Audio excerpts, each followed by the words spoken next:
Welcome back to the Gardening with Joy and Holly radio show. Moments away, Linda Vater, garden designer and author. But first, Simple Grow is a plant additive in which, or you can grow your plants in it.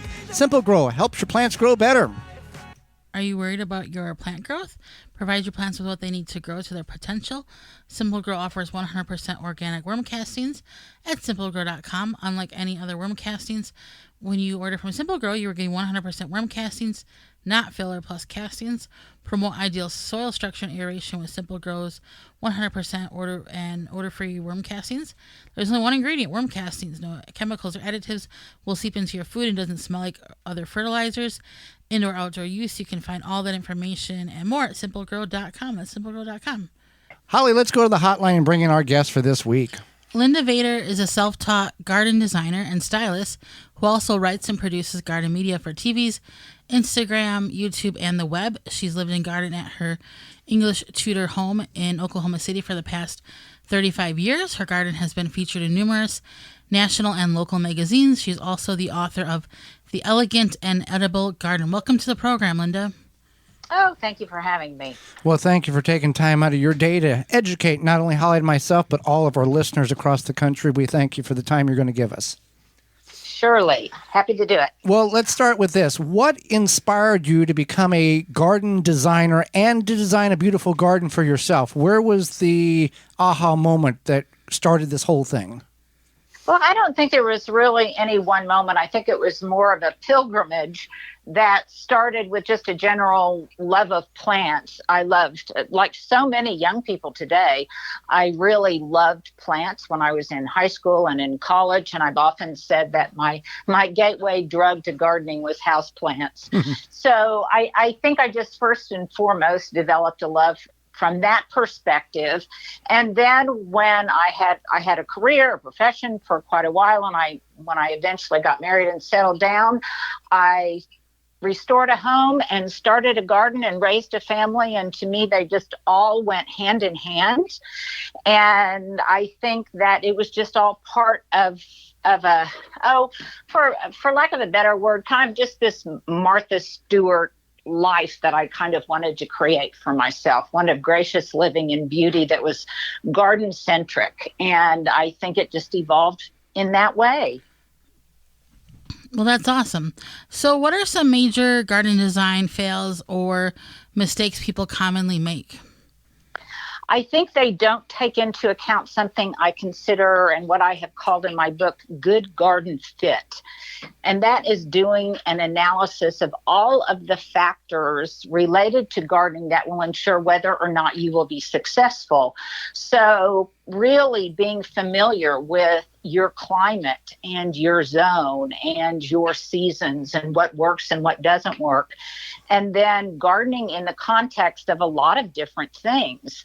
We all know people who have bitten off more than they can chew because they ultimately found out that they didn't have enough time, or they were too busy with their kids, or they physically couldn't handle it.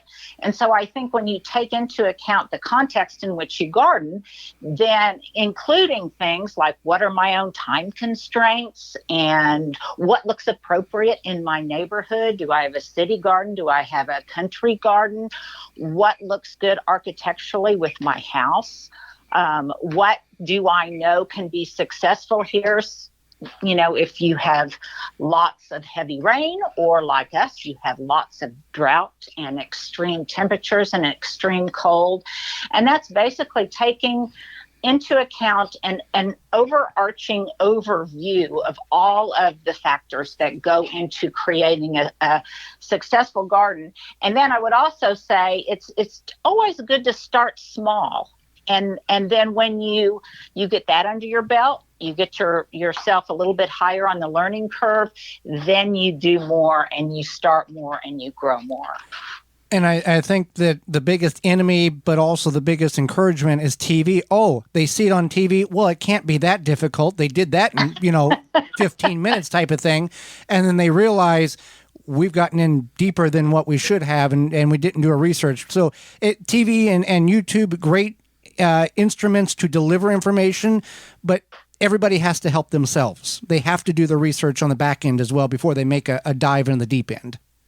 No, you're absolutely right, because there's just no substitute for educating yourself. And I won't put you in the same category as myself, but when I first started to garden, you could not get any kind of information you needed literally at your fingertips. Right.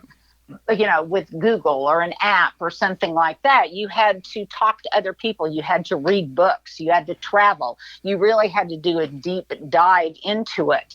Well, now there's just not as great an excuse for not learning what you need to learn and finding out about it as you make mistakes and you try to course correct.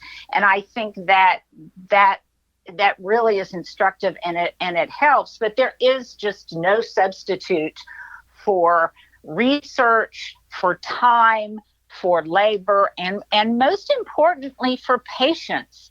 You don't create a garden in 15 minutes on TV. Right. And you don't have to have deep pockets to do it. And I talk a lot about that in my book. You just have to have a passion, a willingness to learn, and just be motivated to do it yourself. Well, let's talk about your book. Your book is The Elegant and Edible Garden. What is something our listeners might expect and would look forward to encourage them to pick up a book? I think it is basically, it talks about the evolution of my own garden and how it might parallel the reader's process as they try to start a garden or expand on a garden, from the very inception of my inspiration and the different kinds of things that inspired me and were muses for what I wanted to do, all the way through the practical process of garden design, of how it would interface with how I lived my life, the orientation of how my home was situated, according to how the sun fell and all of those kinds of things. So it's a good design. It's a good instructional design book, I think, that talks about good garden design principles, whether it's a large or a small garden. It talks a lot about incorporating edibles into an ornamental landscape and how the lines are blurring between the two. And I think maybe one of the most helpful things in the book is at the very beginning, I walk the reader through a whole list of questions that they can answer that will help them realize what their dream garden could be, given their own personality and their own lifestyle and those kinds of things. So I think that's what they can expect, in addition to practical things and plant suggestions and lots of beautiful images. But it's also very much based on storytelling and the story of the evolution of my own garden. Fantastic. So we are talking to Linda Vater, self-taught garden designer and stylist and author and more. So why should people hire a garden designer versus doing it themselves? Well, I don't think you have to hire a garden designer. I certainly wasn't when I started out. I'm not formally trained. And I think I kind of became a garden designer over time through trial and error. I think it depends on the degree to which you need their help. So sometimes I think when I was doing consulting, and I don't do a lot of it anymore, what I was able to do is help people see their own vision and maybe prevent them from making a lot of mistakes. Right. And take into account things that maybe, not being a garden designer, they would not take into account. Right. So you may not want to plant trees there because the utility companies will have them back. Right. You may not want to plant that there because then you have to climb over that hedge to get to your barbecue. Right. Those kinds of things. And so I think they help you see your own landscape in a way that maybe you can't you can't see it yet. Right. And a good garden designer is willing to lose a little money instead of just throwing plants wherever the homeowner wants to get the job done, to build that relationship, to get look at the business side, referrals going, I wanted this, but she or he saved me all this money and explained to me I couldn't do that because of X, Y, and Z. I think you should hire them to do yours, type of thing as well. Yeah. Yeah, I think so. I remember one summer in particular that I was working with a number of different people, and they were getting ready to make a large investment in an outdoor fireplace and all of these things, and it was in the context of a 2.5-year burn ban. Right. Outside burn ban. And so is that really the money that you want to spend when you won't be able to use it? Yeah. When you wouldn't have been able to have used it for the past 2.5 years? And so I think sometimes we think we want something because it's a lifestyle we envision because we looked at something in a magazine, but the pragmatics of it just don't follow suit. Definitely. So if a vegetable gardener wants to get more into garden design, are there any tips to get started or simple ways to incorporate easy design concepts? Well, sure. I think, again, I'd walk you through the list of questions. But I think first and foremost, I would say that vegetable gardening is accessible to everyone, from those that live in an apartment to those who live, on a huge estate. It's just a matter of scale. And first and foremost, you just ask yourself, what do I want to grow? Do I want to grow something just because it's pretty, or am I very intentional in wanting to grow tomatoes because I love them in the summertime, or, herbs because I will use them so much in my cooking.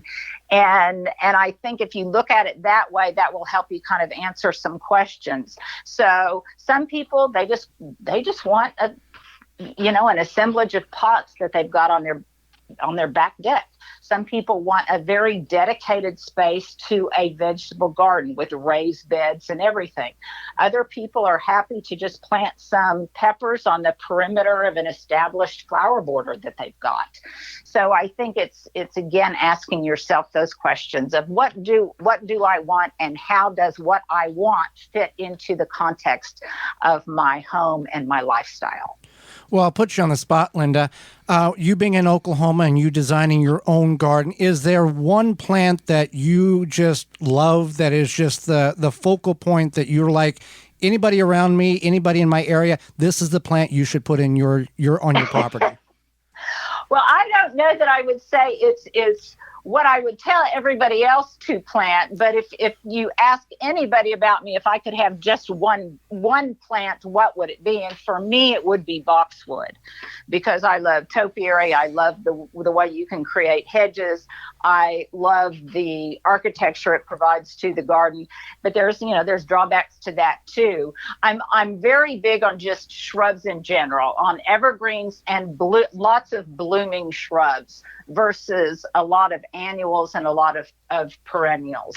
And then the practical things that are just inherently beautiful, like herbs and certain vegetables. So that's probably would be my answer, is to look at things that are tough, blooming shrubs and evergreens. Well, Linda, we greatly appreciate the time you offered. How can people find out more about you and get a hold of your book?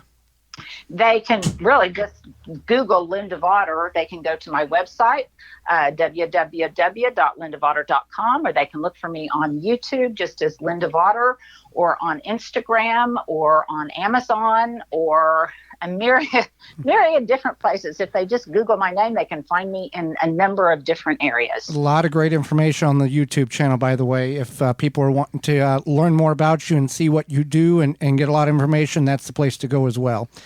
I sure appreciate it. We thank you for the time, Linda, and the information you've not only shared with Holly and myself, but all of our listeners. Okay. Thank you, Joey. Absolutely. For more information, please visit thewisconsinvegetablegardener.com.